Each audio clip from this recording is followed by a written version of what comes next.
ধন্যবাদ। এটা আসলে একটা রেসিপ্রোকেটিভ পাম্প, থার্মো অয়েল পাম্প।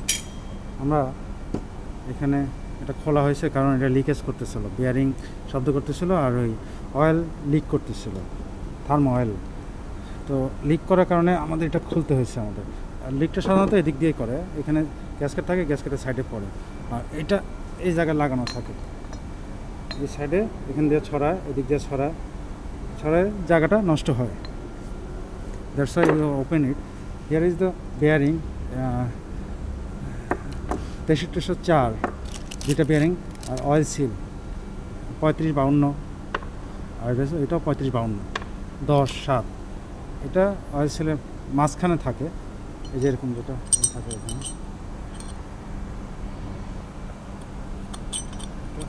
এখানে সিলের মাঝখানে এটা আচ্ছা। এটা যে পাম্প হাউস, পাম্প হাউসটা পাম্প হাউস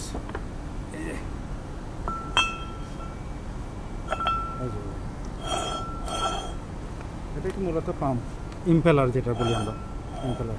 আর হচ্ছে কাপিং হাউস, নাট বোল্ট, আমাদের একটু ওয়াশার আছে, এটা সার্ক্লিপ, আর কি সার্ক্লিপটা একটু বাঁকা হয়ে আছে, একটু সোজা করতে হবে। কাপলিং, এই হচ্ছে মেন শ্যাফটটা স্টিলের জায়গাটা ক্ষয় হয়ে গেছিলো, যার জন্য আমরা এটা রিওয়াইন্ডিং করছি, ওয়েল্ডিং করে পরে ফিনিশিং দেওয়া হয়েছে। এটাই মূলত 35। এটা সাধারণত এইটা এইভাবে থাকে, আর খোলার সময় এদিক দিয়ে এমনি খোলে,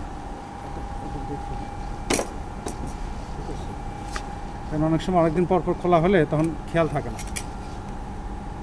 এটা এই যে অয়েল সিলটা, এটা সাধারণত এখানে থাকে, সাধারণত এইটা সিলটা এখানে থাকে।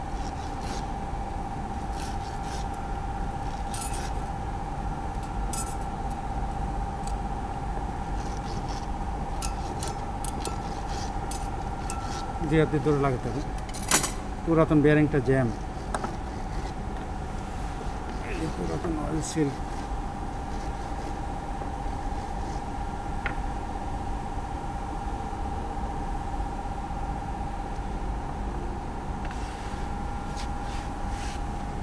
মানে আমরা অয়েল সিলগুলো আগে ফিটিং করব, তারপরে লাস্টের দিকে অয়েল শ্যাফট ফিটিং করব, তারপর বেয়ারিং লাগাবো, তারপরে একটা গ্যাস কেটে এখানে লাগাবো, তারপরে এটা লাগাবো, তারপরে এই এই ইম্পেলারটা লাগাবো।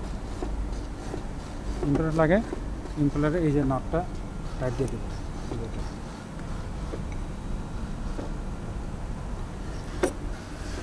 এটাই মূলত কাজ।